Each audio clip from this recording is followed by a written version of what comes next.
And hello everybody, welcome back to the channel. Before we do get into today's video, as always, make sure you do drop a like on this video and subscribe to the channel for more Celtic content.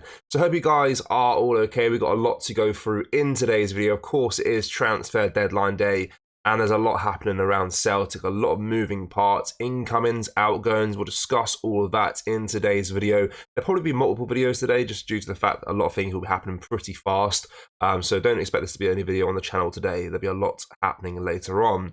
But let's start today's video by going over the Champions League phase draw that was announced yesterday. Of course, I wanted to do a live stream for it, but I just didn't have time to do so, unfortunately. So we'll quickly go over our fixtures for those 8 games. So we've got Leipzig at home, Dortmund away, Atalanta away, Bruges at home, Young Boys at home, Dynamo Zagreb away, Bratislava, and then Aston Villa away as well. So overall, I was pretty happy with the draw. I feel like there's some winnable games there. Of course, there are some difficult games as well. Aston Villa will be a tough test.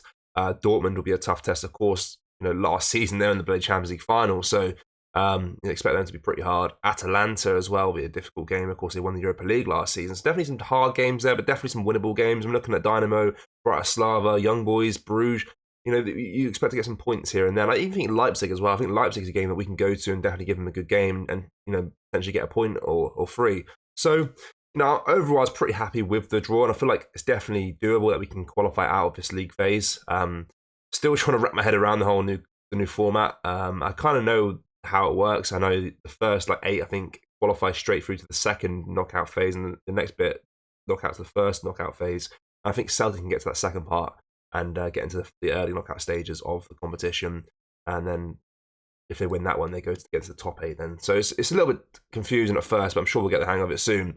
But let's get into some more important news here, because transfer deadline day, a lot is happening, and I want to start with a report from, bear with me for a second because I've got loads of things to pull up here. So Anthony Joseph, who works for Sky Sports, gave out a little brief report earlier on saying that Celtic's Mark Nowocki and Tamaki Iwata could be allowed to leave on loan.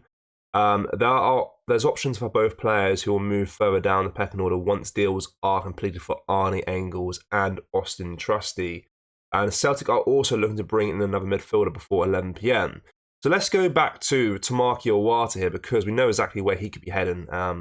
Whereas Mark Nowocki is still unsure. We're not really sure where he'll be going right now. But Tamaki Iwata could be on his way out of Celtic, with Birmingham City showing serious interest in a loan move for the Japanese midfielder. So the potential move is being driven by Birmingham's new head coach, Chris Davies, who has a strong ties to Celtic and our manager, Brendan Rodgers.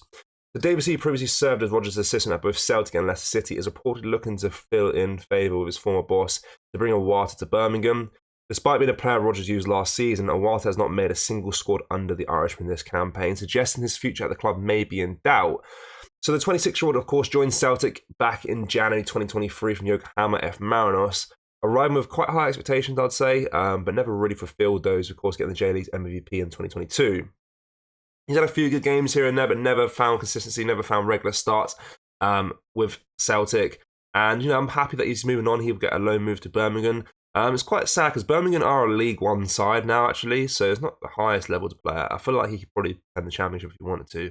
But I think Birmingham are on the top end of League One. They'll be looking to get back to the Championship this season. So it could be a good environment to be around where you are winning games consistently, I suppose. But yeah, best of luck to him if he does go there. Of course, that's the team that's currently interested in him.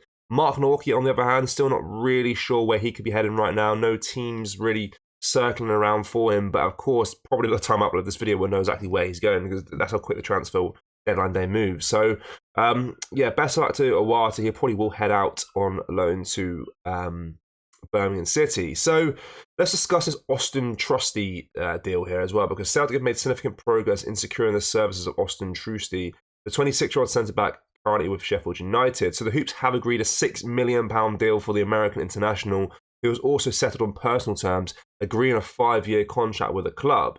So Trusty has completed initial parts of his medical, and all that remains now is the final paperwork.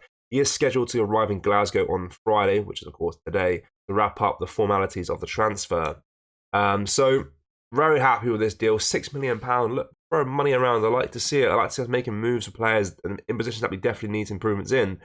Centre half, we're getting another midfielder, Arnie Engels. He's got his medical book today as well. He's going to complete that. He's going to be signed as a new Celtic player today. £11 million, £6 million, £17 million. It's a lot of money, and I'd love to see it. I know, you know, people aren't too happy with us throwing money about, but it's definitely a much better than doing that, than rather being penny pinching like we were for the last few seasons and getting absolute crap for our return. So yeah, I'm happy with that. We are, you know, taking risks and trying to get some big players in through the door. Trusty will be a great centre back for us. I think he'll definitely take us to the next level and definitely help us in Europe for sure. Again, I don't agree with all the Liam Scales slander, but I feel like definitely it was a position that needed to be improved upon. And I think having 3 very competent defenders in the side, like Scales, like Vickers, and now Trusty as well, definitely much better than just having one really good one and an okay one as well. So yeah, overall I'm very happy with that signing. Hopefully that will get announced sooner rather than later. So yeah, a lot of things are happening really, and I like this report from Anthony Joseph. I'll go back to it as well. Celtic are also looking to bring in another midfielder before 11 PM. Now, Arne Engels will be announced, I think, before then. So whether he means another completely new player, I don't know. But a lot of things are happening around Celtic, which is very exciting. So what I'd expect for you guys to keep an eye out for is Mark Nowacki will head out on loan somewhere. Awata will probably go to Birmingham as things stand right now. Arnie Engels and Austin Trusty will be announced as Celtic players today if all things go well. And Celtic may still be in the market for another midfielder after both of those players have been announced as well. So which is quite exciting. I love to see all these things happening. We are being very busy. So there'll probably be another video out later as well discussing more updates on these transfers. But as things stand right now, Walter's going to Birmingham. Nowacki will head out on loan also. Arnie Engels will sign for Celtic for £11 million after his medical today. And Trusty, will sign as a new Celtic player today after his medical, as he's already completed half of that already. So £17 million for 2 players, quite a lot of money. It's not a lot in today's market, but Celtic, you know, it's very good for us. And I'm very happy with both of those signings, to be fair. Arnie Engels especially, I mean, he's a lot of money attached to his name, a record-breaking transfer. So yeah, massive business there from the club. And of course, we spent £8.5 million on Adam Ider as well, so he's definitely spent a lot of money this transfer window. A lot of ambition shown there in this transfer market, which I love to see. So, you know, can't complain, can't slag the board off for that. So I'm happy with it. Despite what you guys make of the players that were signing, we're still definitely trying to invest back into the squad. Using that Matt O'Reilly money efficiently, I think, of Arnie Engels, especially 20-year-old, 50-odd games in the Bundesliga. A really good signing. I'm really excited to see how he gets on, and I think he can be a really good addition for us this season. So yeah, guys, let me know your thoughts down below on what we discussed in today's video. Make sure you do drop a like on this video as always, and of course subscribe to the channel as well, because there'll be more videos today with regards to transfer news, transfer stories, etc. There's a lot happening around the club. So yeah, thank you. Take care. Bye-bye.